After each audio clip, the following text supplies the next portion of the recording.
拿来都是阶级，把他的家把叫过过了，谢谢来没得，大家个巴龙喏，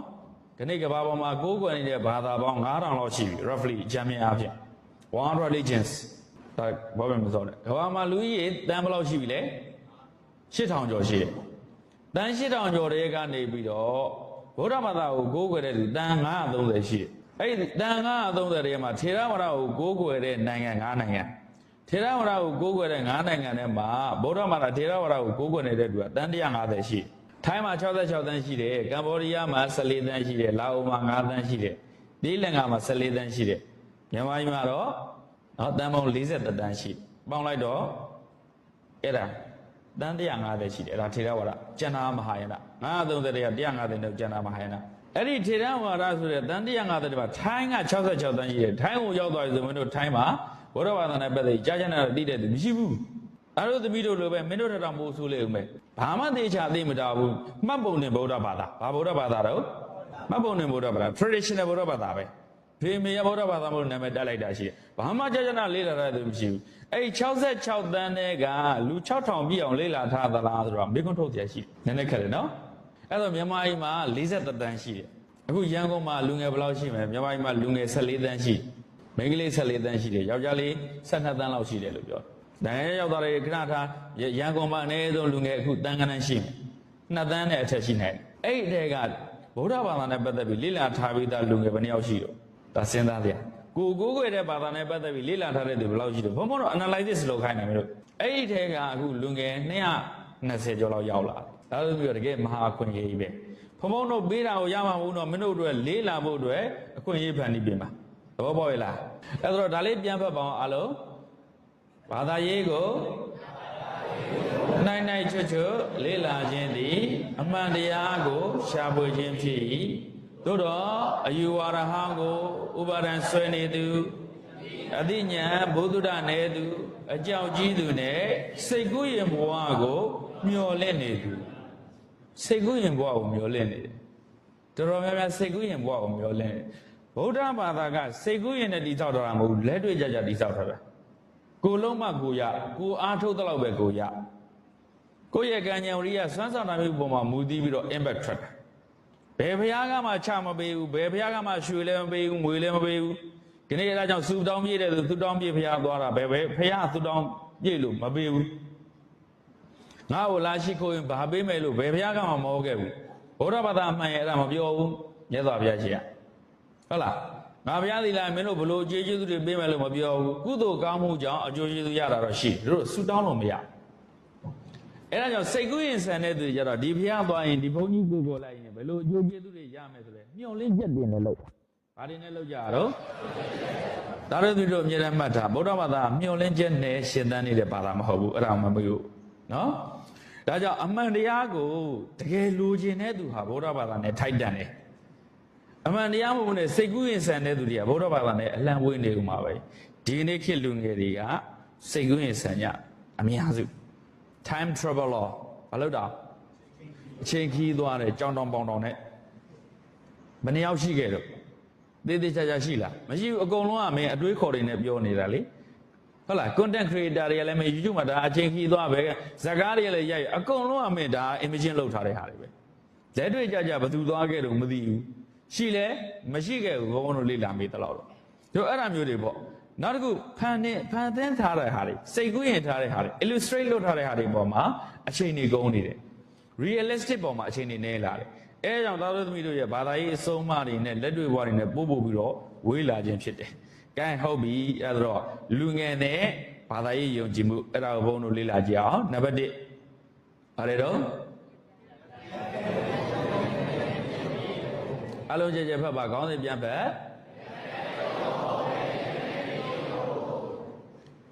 ဗုဒ္ဓဘာသာကို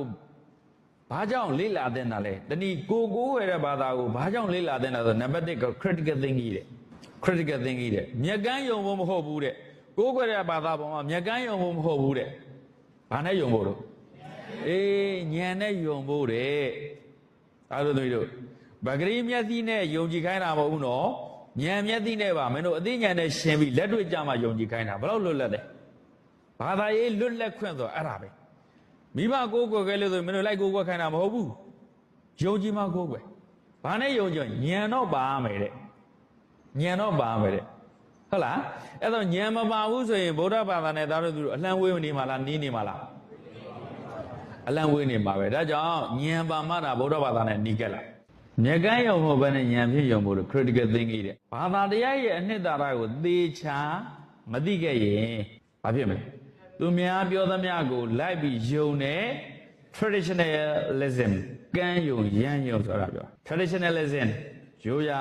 ယုံကြည်မှုရှိတဲ့သူတာဖြစ်တဲ့အကန်းယုံရမ်းယုံဖြစ်တဲ့ blind fit တာဖြစ်လိမ့်မယ်သေချာလေးလာမထားရင်တော့ဒီဘာသာရဲ့ယုတ်တိဗေဒဆိုသဘာဝကြတာကိုပြောတာဒသနမှန်ကန်တဲ့အတွေးခေါ်တယ်အဆုံးအမတွေကိုသေသေးချာချာသိထားတဲ့အခါတဲ့ဟောခုနကမသိရင်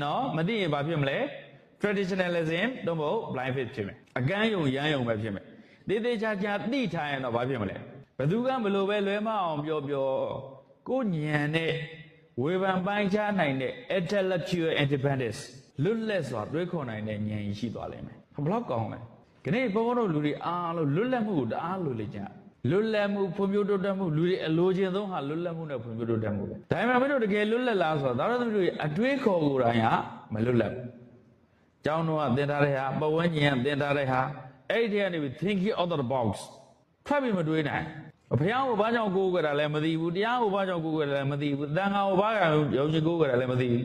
ဘုရားတရားသံဃာယန္တာမြတ်သုံးပါးရဲ့တကယ်အနှစ်သာရတွေကဘာတွေတော့မသိဘူးတန်ဃာတော်တွေဘာအလုပ်လုပ်နေတယ်မသိဘူးသူများကဆဲဝိုင်းဆဲလိုက်တာပဲသူများကအပြစ်ပြောလိုက်ဘုံဘုံတော့အပြစ်ပြောခံနိုင်တယ်ပြောဒါပေမဲ့ဘာကြောင့်ပြောတာလဲတော့ရေရဖို့လိုတာပေါ့ဗျာဟုတ်ဘူးလား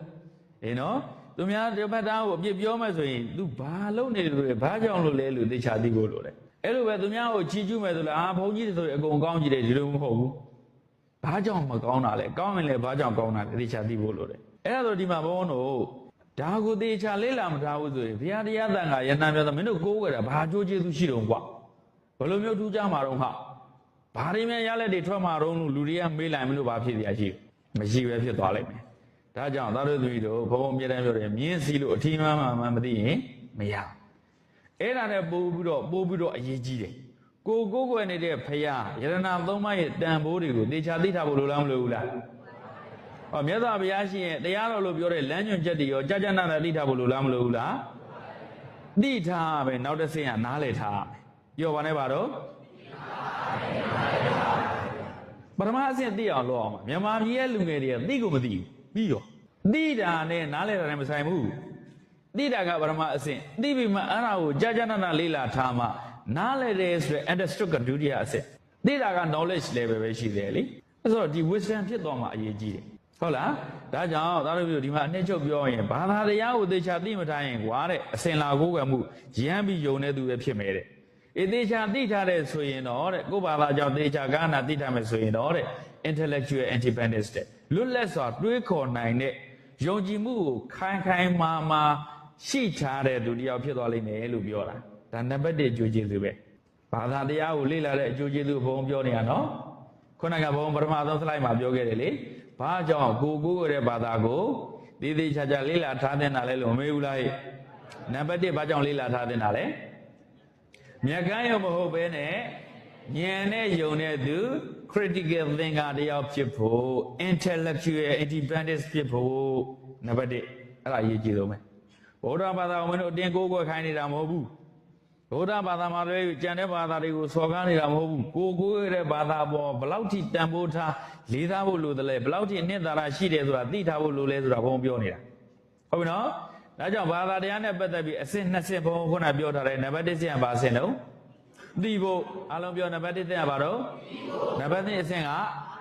နားလည်ဖို့ပြန်ပြောနံပါတ်1ဆင့်ကသိဖို့နံပါတ်2အဆင့်ကမသိဘဲနဲ့နားလည်ပါမလား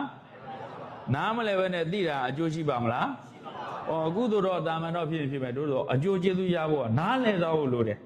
။အခုသားတို့မျိုးဒီမှာဘုံဘုံသုံးနေတာပါတော့ကွန်ပျူတာမသိဘူးလား။လူတိုင်းသုံးတတ်လား။သိတော့သိတယ်လူတိုင်းမသုံးတတ်ဘူး။လူတိုင်းကျွမ်းလား။ဒါကြောင့်ပိုးပြီးဝေးသွား။ဒါကြောင့်သိတာနဲ့နားလည်တာနဲ့မတူဘူး။သိတာ knowledge ပဲ။ဒါကွန်ပျူတာက mind ဒါက code ဒါ projector အကုန်လုံးဒါ screen ဒါ projector ဒါ computer ဒါ camera အကုန်သိဒါသိတဲ့အဆင့် သိတဲ့အစင်နဲ့တည်းမဲ့